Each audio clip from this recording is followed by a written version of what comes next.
आजच्या व्हिडिओमध्ये आपण बोलणार आहोत भारताच्या इतिहासातील एक धक्कादायक आर्थिक बदलाबद्दल.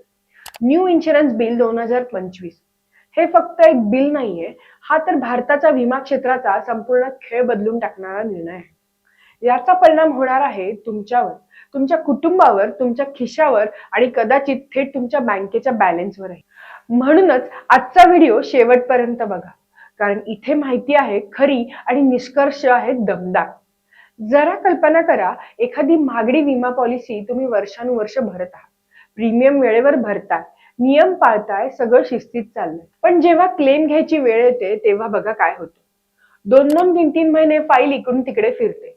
फोन करा, ईमेल करा, फॉलोअप घ्या, तक्रार करा आणि तरीही निर्णय अडकलेलाच असतो. हा अनुभव तुम्हाला आला आहे ना? कमेंटमध्ये नक्की सांगा. आता या संपूर्ण दृश्यात बदल करणारा एक नवीन अध्याय सुरू होतो.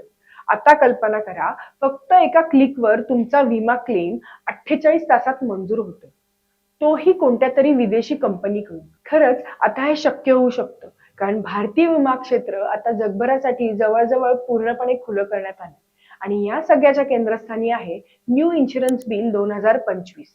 तर नक्की काय आहे या बिलामध्ये? न्यू इन्शुरन्स बिल 2025 संसदेत मंजूर झाले आणि त्याचं अधिकृत नाव आहे सबका बीमा सबकी रक्षा.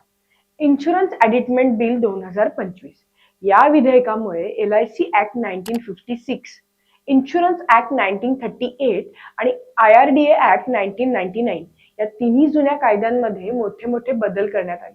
यातील सगळ्यात मोठा बॉम्ब आणि चर्चेचा मुद्दा म्हणजे काय माहिती आहे का? 100% विदेशी गुंतवणुकीला परवानगी. होय, तुम्ही बरोबर ऐकलंय.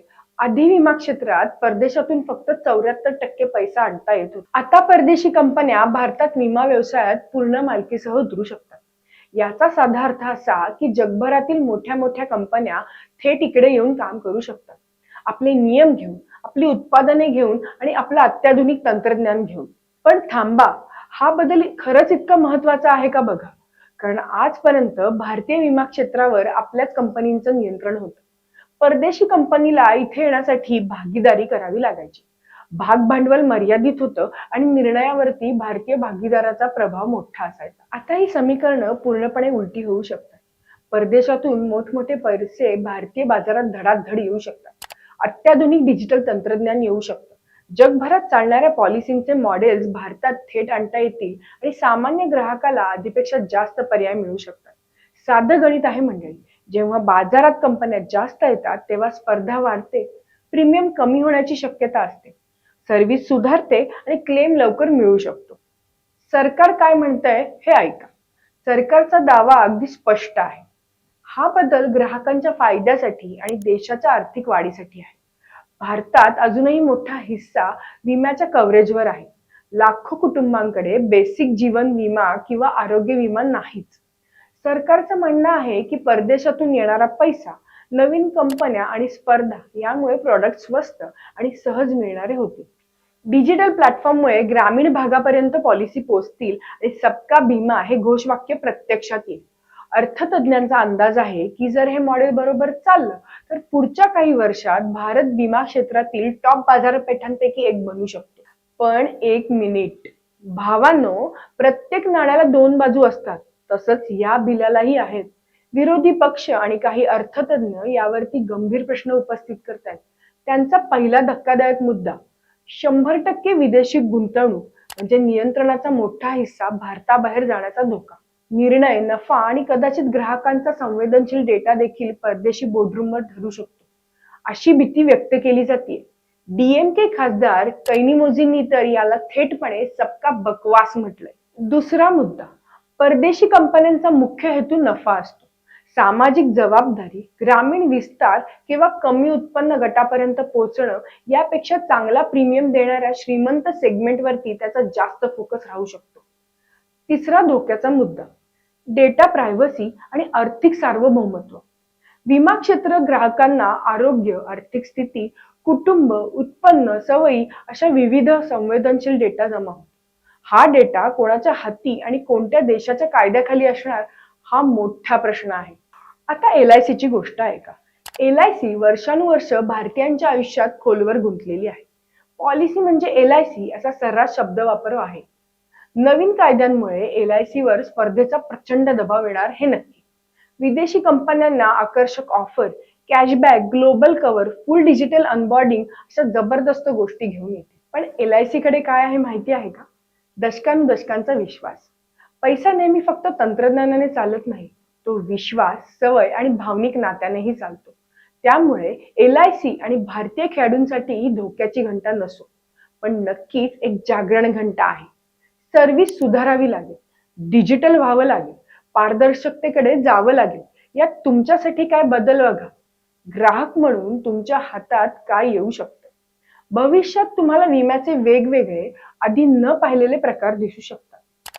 पाळीव प्राणी विमा, सायबर हल्ल्यापासून संरक्षण देणारा विमा, फ्रीलान्स किंवा गिग वर्करसाठी खास इन्कम प्रोटेक्शन पॉलिसी, संपूर्ण भारतात जाणारा health cover, 100% paperless digital term किंवा हेल्थ पॉलिसी वगैरे. क्लेम प्रोसेसमध्ये ऑटोमेशन आणि AI वापरलं जाऊनही काही क्लेम सेकंदात किंवा काही तासात मंजूर होण्याची शक्यता आहे. आज तुम्ही क्लेम केव्हा येणार असा प्रश्न विचारत असाल, तर उद्या तुम्ही क्लेम तर लगेच आला, प्रीमियम इतका कमी कसा असं सांगत बसाल, असं सरकारचं म्हणणं आहे. पण धोका कुठे आहे ते पण ऐका. आपण फक्त स्वप्नात न राहता जोखमीकडेही बघायला हवं ना.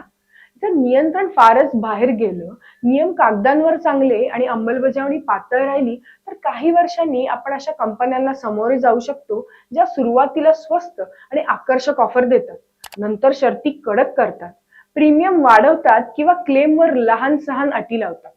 ग्राहकांना इथे अधिक जागरूक राहणं अत्यावश्यक आहे.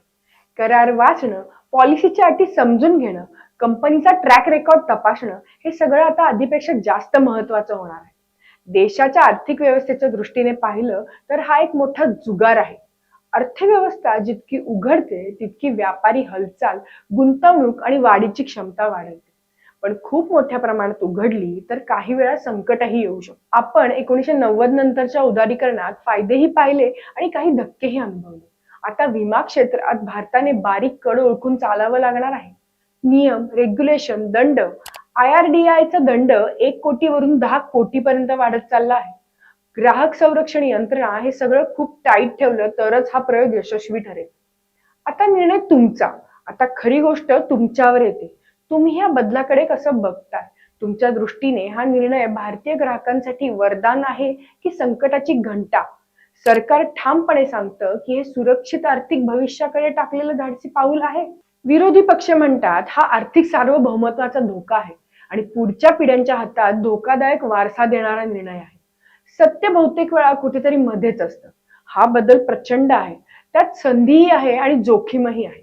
या सगळ्याचा खरा परिणाम पुढील 12 ते 18 महिन्यात नवीन पॉलिसी मार्केटमध्ये आल्यावर, प्रीमियम आणि क्लेमच्या आकड्यांमध्ये बदल दिसू लागल्यावर आणि LIC विदेशी कंपन्यांचा खरा सामना सुरू झाल्यावर आपल्या समोर स्पष्ट होईलच. तुमची वेळ आली.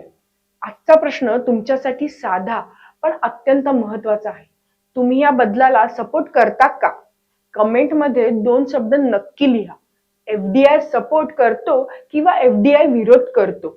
जर हा व्हिडिओ माहितीपूर्ण वाटला असेल तर लाईक करा, कारण तुमचं एक साधं लाईक आमच्यासाठी मोठं प्रोत्साहन आहे. व्हिडिओ तुमच्या मित्रपरिवारासोबत शेअर करा, कारण हा निर्णय प्रत्येक भारतीयावर परिणाम करणार आहे. आणि चॅनलला सबस्क्राईब करायला विसरू नका. पुढच्या भागात भेटू आणखीन एका मोठ्या मुद्द्यासोबत. तोपर्यंत कुतूहल ठेवा, विचारणं थांबवू नका आणि सर्वात महत्त्वाचं म्हणजे जागरूक राहा. धन्यवाद.